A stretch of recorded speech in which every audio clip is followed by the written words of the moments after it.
Hello, bon joueur, bonne joueuse. Bienvenue dans Comment on y joue. Aujourd'hui, je vais vous parler de Carcassonne. Carcassonne est un jeu pour 2 à 5 joueurs à partir de 7 ans pour des parties d'environ 35 minutes.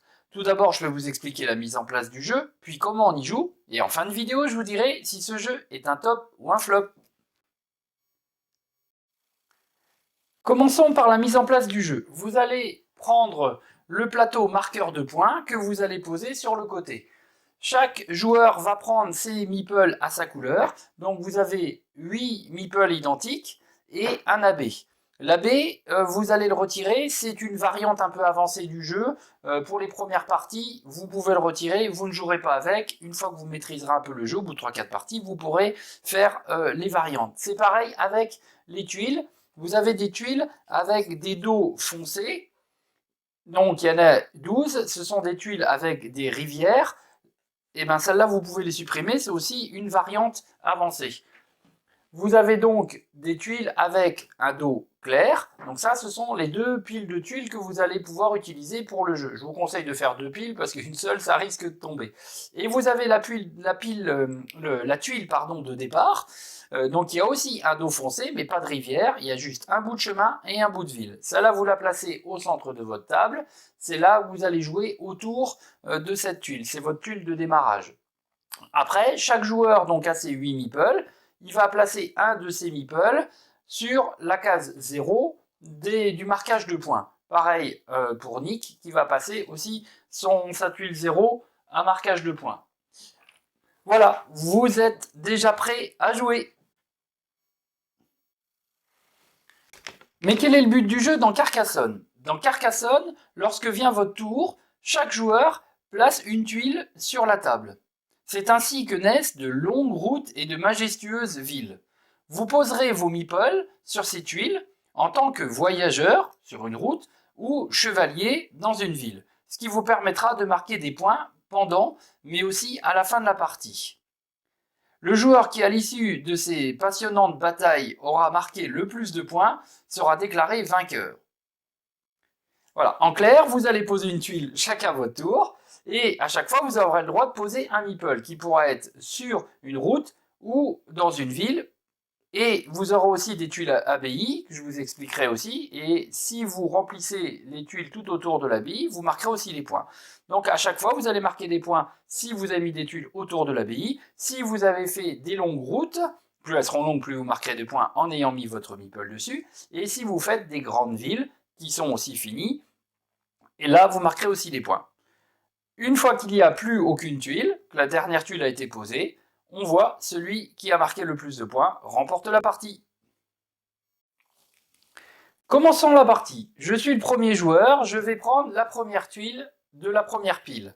Je la regarde et je la place. Je vais donc devoir la placer contre la tuile de départ. Si j'arrive à faire le net, voilà. Donc j'ai le choix de la placer le long d'un chemin pour poursuivre le chemin, ou le long d'une prairie, mais là je n'ai pas de prairie de bord donc je ne peux pas le faire, ou le long d'une ville pour clôturer la ville. Donc je décide de faire un chemin, je la mets derrière. Et comme j'ai placé une tuile, j'ai le droit de mettre un meeple sur ma tuile. Je peux la mettre par exemple sur la ville, pour pouvoir, en tant que chevalier, pour faire une ville, ou soit sur un chemin pour faire un marchand. Donc je décide de la mettre soit sur ce bout de chemin-là, soit sur ce bout de chemin-là, soit sur ce bout de chemin-là. Donc je vais le laisser là parce que j'ai la route qui se poursuit et je vais essayer de faire une plus grande route. Voilà, mon tour est fini. C'est à Nick de jouer. Il prend la tuile, il regarde, il a une tuile avec un bout de chemin et un bout de ville. Il peut très bien dire, eh ben moi je vais le mettre sur le bout de ville, comme ça je finis direct la ville. Il met son meeple dessus, et comme la ville est finie, alors c'est un exemple avec une ville très courte pour que vous compreniez vite, mais je vais compter donc le nombre de tuiles que ça fait, donc 2 tuiles pour faire toute la ville, et comme la ville c'est 2 points par tuile, il marque directement 4 points. Donc il fait 1, 2, 3, 4, il a marqué ses 4 points, et comme il a fini sa ville, il récupère son meeple. Moi, comme j'ai pas fini mon chemin, mon meeple est toujours sur le plateau de jeu, et je le récupérerai que quand j'aurai fini ma ville.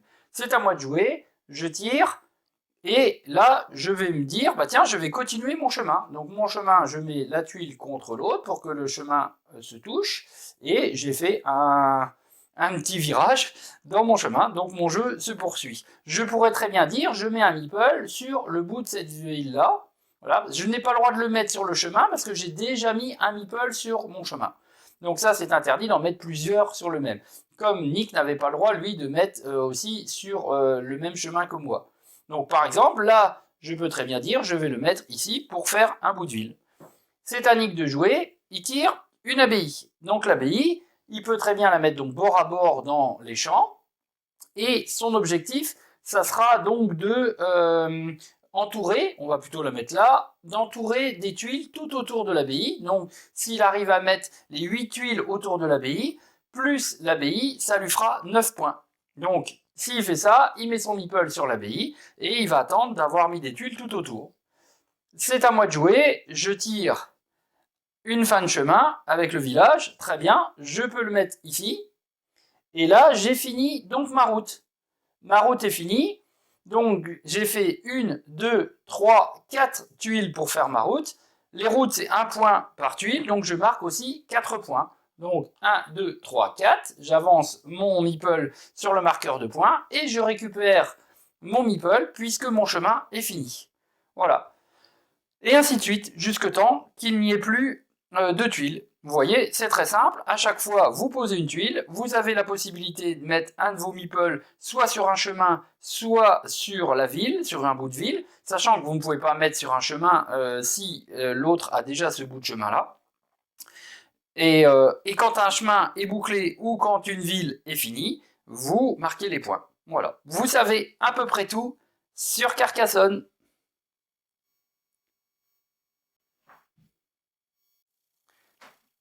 Alors, Carcassonne, est-ce un top ou un flop? Alors, Carcassonne est devenu un jeu vraiment référence.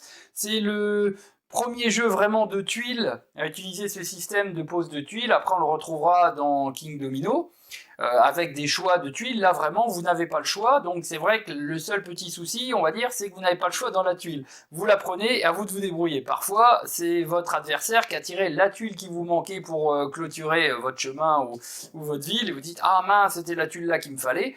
Donc c'est juste, il y a un tout petit peu de hasard, mais bon, vous avez toujours le choix de poser des tuiles à différents endroits, donc à vous d'essayer de faire au mieux. Au bout de quelques parties, vous verrez, vous pourrez utiliser donc les rivières qui font un chemin aussi de rivière et qui délimitent les champs, et vous aurez le droit de poser votre meeple dans le champ. Si il est bouclé, et ben vous pourrez compter combien de villes faites entières là où votre paysan a été posé dans le champ. Et ça sera 3 points par ville faite. Voilà, et puis vous avez la baie aussi, vous verrez, qui vous permet de rapporter aussi des points. Donc au bout de quelques parties, comme là c'est très simple, vous aurez envie de rajouter quelque chose, et c'est ce qui est très bien fait, parce que cette boîte-là, c'est une boîte qui a été refaite, parce que c'est un très vieux jeu, Carcassonne, ils ont refait, mais ils ont remodernisé un peu l'image, c'est beaucoup plus joli, et ils ont rajouté ces petites extensions à l'intérieur qui vous permettent de faire évoluer votre jeu, donc c'est vraiment une bonne idée, car vous pouvez jouer plein de fois à ce jeu. C'est familial, c'est facile, parce que vous voyez, vous posez une tuile, c'est du bord à bord, donc c'est pas compliqué. À chaque fois que vous mettez la tuile, vous devez toujours faire coïncider un bord avec ce qu'il y a. Donc par exemple de l'herbe, ou chemin, ou ville. Après, ce que j'ai pas dit, c'est que par exemple, j'aurais très bien pu, si je casse un peu tout, si moi j'avais un meeple ici, que mon adversaire a posé cette tuile-là, il peut très bien mettre un meeple ici, et qu'après, parce que les deux villes ne sont pas l'une contre l'autre, elles sont à côté, donc on n'est pas sûr qu'elles vont se relier, et si elles se relient, eh ben, il y aura une histoire de majorité. Celui qui aura mis plus de meeple, imaginons, moi je mets aussi un meeple ici, et que les trois se relient, eh ben, moi, si j'ai 2 meeples et lui 1, c'est moi qui gagne. Si par contre, il y a égalité dans les majorités, les deux marquent les points.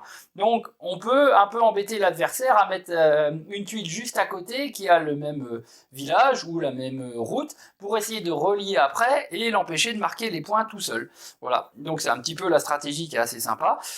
Donc c'est sûr qu'il y a aussi un peu de chance parce que tirer les abbayes c'est pas mal quand même. Après il va falloir être capable de mettre des tuiles tout autour, ça c'est pas simple non plus. Mais le jeu amène beaucoup de sourires, je trouve, c'est très très joyeux parce qu'on pose des tuiles, on dit ah non t'as fait ça, ah ouais tu vas mettre ça en place.